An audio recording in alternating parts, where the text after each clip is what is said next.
কিছু গহনা সরিয়ে রাখো। Put aside some jewels. Good morning to all. তোমার সাহস কত? কি হবে বা কি বলতে পারি? How dare you. Number two, এখান থেকে বেরিয়ে যাও। কি হবে ইংরেজিটি বা কি বলতে পারি? Get out from here. কাশ্মীরকে পৃথিবীর ভূস্বর্গ বলা হয়। কি হবে ইংরেজিটি? Kashmir is called the paradise of earth. এখানে দেখুন, কাশ্মীরকে বলা হয়, ওই জন্য লিখেছি কাশ্মীর ইজ কল্ড, আর প্যারাডাইস মানে হচ্ছে ভূস্বর্গ। ওকে, এই জন্য সেন্টেন্সটা লিখেছি Kashmir is called the paradise of earth. Okay, শিক্ষককে সম্মান করো। কি হবে? Respect your teacher. এখানে দেখুন, রেসপেক্ট মানে হচ্ছে সম্মান করা, আর টিচার মানে আপনারা জানেন যে শিক্ষক। এটা কিন্তু অবশ্যই ইম্পারেটিভ সেন্টেন্স, আর ওই জন্য সেন্টেন্সটা লিখেছি রেসপেক্ট ইওর টিচার। বৃষ্টি থেমে গেছে। কি হবে ইংরেজিটি? The rain stopped. ওকে, এখানে রেইন মানে বৃষ্টি, আর স্টপ মানে হচ্ছে থেমে যাওয়া। যেহেতু থেমে গেছে ওই জন্য স্টপড লিখেছি। ওকে, সে সফল হয়নি। কি হবে? He could not succeed. এখানে দেখুন, সাকসিড মানে হচ্ছে সফলতা পাওয়া। ঠিক আছে, যেহেতু হয়নি ওই জন্য লিখেছি নট সাকসিড। এই জন্য সেন্টেন্সটি লিখেছি হি কুড নট সাকসিড। তুমি হাসছো কেন? হোয়াই আর ইউ লাফিং। এখানে দেখুন, কোশ্চেন করা হচ্ছে, ইন্টারোগেটিভ সেন্টেন্স, যে তুমি কেন হাসছো, আমাকে দেখে হাসছো কেন, অকারণে। এই জন্য লিখেছি হোয়াই আর ইউ লাফিং। ওকে, দয়া করে নোংরা সরিয়ে দাও। কি হবে? Please remove the garbage. Remove মানে হচ্ছে সরিয়ে দেওয়া, আর হচ্ছে গার্বেজ মানে হচ্ছে নোংরা। ওই জন্য লিখেছি please remove the garbage. Okay, প্রশংসার জন্য ধন্যবাদ। কি হবে? Thank you for your compliment. এখানে দেখুন, ধন্যবাদ থ্যাংক ইউ, আর কমপ্লিমেন্ট মানে হচ্ছে প্রশংসা। ওই জন্য লিখেছি thank you for your compliment. Okay, সময় নষ্ট করো না। কি হবে? Don't misuse your time. Misuse মানে হচ্ছে নষ্ট করা, আর টাইম মানে সময়। ওই জন্য লিখেছি ডোন্ট মিসইউজ ইউর টাইম।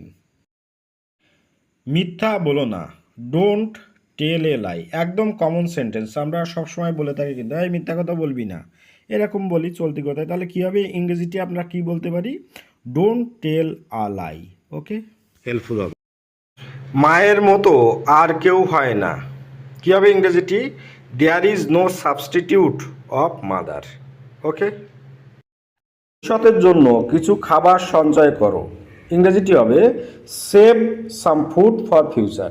এখানে সেভ মানে হচ্ছে সঞ্চয় করা, আর ফুড মানে খাবার, আর ফিউচার মানে ভবিষ্যতের জন্য। এই জন্য লিখেছি save some food for future. Okay, দুর্ঘটনাটি গতকাল ঘটেছিল। The accident happened yesterday. Accident মানে হচ্ছে দুর্ঘটনা, সবাই জানেন, আর হ্যাপেন্ড মানে হচ্ছে ঘটা। ওকে, আর ইয়েস্টারডে মানে গতকাল, ওই জন্য লিখেছি the accident happened yesterday. Okay, চোরটি জোর করে বাড়িতে প্রবেশ করেছিল। The thief entered the house by force. Entered মানে প্রবেশ করা, আর থিপ মানে চোর, অবশ্যই জানেন, আর বাই ফোর্স মানে হচ্ছে জোর করে প্রবেশ করা। ওকে, তাহলে এই জন্য লিখেছি the thief had entered the house by force. Okay, ভারত টুর্নামেন্টটি জিতে নিয়েছিল। The India has won the tournament. Won মানে জয়লাভ করা, এখানে পাস্ট পার্টিসিপাল ফর্ম ইউজ করা হয়েছে। হ্যাঁ, হ্যাজ ওন। ওকে, অফিসাররা বৃষ্টির জন্য মিটিংটিকে স্থগিত রেখেছিল। The officers postpone the meeting due to rain. Postpone মানে হচ্ছে কি, বিরতি রাখা, আর অফিসার্স মানে কি, অফিসাররা, আর মিটিং, মিটিং মানে হচ্ছে মিটিং, আর ডিউ টু রেইন মানে হচ্ছে বৃষ্টির জন্য। ওই জন্য লিখেছি the officers postpone the meeting due to rain. Okay, আমি এতে অভ্যস্ত। ইংরেজিটি কী হবে? I am used to this. Use to মানে হচ্ছে অভ্যস্ত। ওকে, ভালো মতো চেষ্টা করো। ইংরেজিটি হবে ট্রাই ইয়োর বেস্ট। ওকে, হাল ছেড়ো না। দেখবেন আমরা কথায় কথায় বলি হাল ছেড়ে দিস না। কী হবে ইংরেজিটি? Don't give up. Give up মানে হচ্ছে ছেড়ে দেওয়া। ওকে, তা ডোন্ট মানে কি, ছেড়ো না। ওকে, ওই জন্য লিখেছি ডোন্ট গিভ আপ। রিনা তার মায়ের মতো দেখতে হয়েছে। Rina closely resembles her mother. Resembles মানে অনুরূপ চেহারা, মানে একই সময় একই মতো দেখতে। তাহলে ওই জন্য লিখেছি রিনা ক্লোজলি রিজেম্বলস হার মাদার। সে অন্ধকারে ভীষণ ভয় পায়। He is very scared of darkness. আচ্ছা, এখানে স্কেয়ার্ড মানে হচ্ছে কি, ভয় পাওয়া, আর অন্ধকার ইংরেজি কি, ডার্কনেস। ওই জন্য লিখেছি he is very scared of darkness. Okay.